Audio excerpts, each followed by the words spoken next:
Olá, amigos!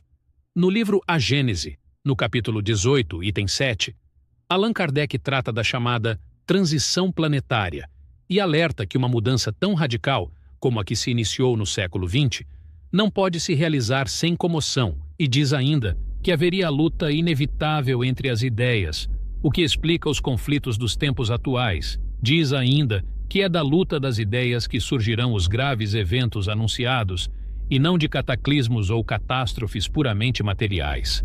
Neste contexto, encontramos na obra de Chico Xavier pelos espíritos de Emmanuel e Humberto de Campos os seguintes ensinos acerca da ideologia marxista e socialista.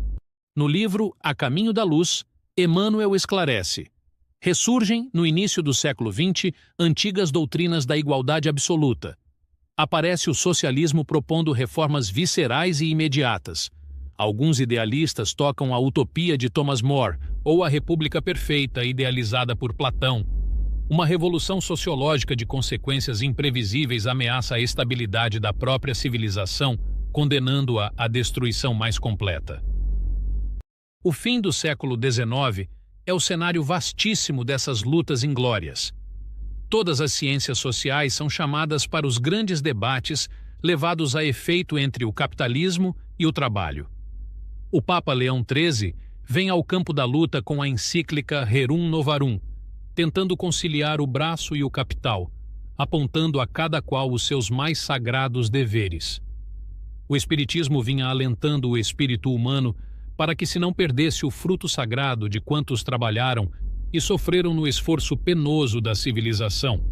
Com as verdades da reencarnação, veio explicar o absurdo das teorias igualitárias absolutas, cooperando na restauração do verdadeiro caminho do progresso humano.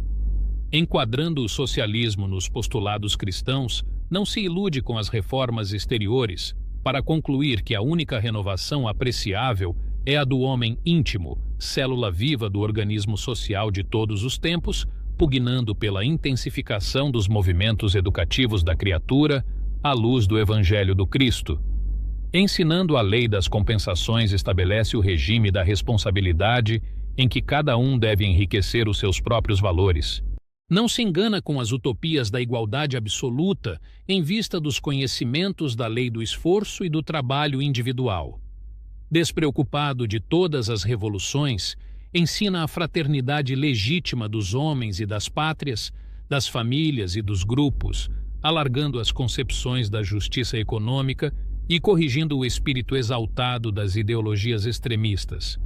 Enquanto os utopistas da reforma exterior se entregam à tutela de ditadores impiedosos, como os da Rússia e da Alemanha, em suas sinistras aventuras revolucionárias, prossegue ele, o Espiritismo.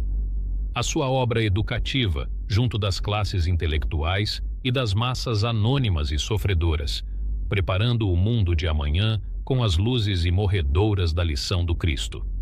E para concluirmos no livro Brasil, Coração do Mundo, Pátria do Evangelho, também de psicografia de Chico Xavier, o espírito de Humberto de Campos conclui o último capítulo, em que trata do papel do Brasil, fazendo o seguinte alerta: nesta época de confusão e amargura, quando com as mais justas razões se tem por toda parte a triste organização do homem econômico da filosofia marxista, que vem destruir todo o patrimônio de tradições dos que lutaram e sofreram no pretérito da humanidade, as medidas de repressão e de segurança devem ser tomadas a bem das coletividades e das instituições, a fim de que uma onda inconsciente de destruição e morticínio não elimine o altar de esperanças da pátria.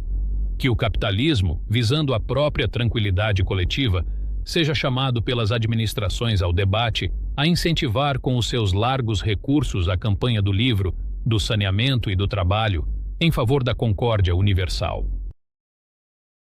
Se gostou da mensagem de hoje, peço que nos ajude a chegar para mais pessoas. Então, deixe seu like, se inscreva no nosso canal, compartilhe nas suas redes sociais e deixe seu comentário. Fiquem todos na presença do nosso Senhor Jesus Cristo.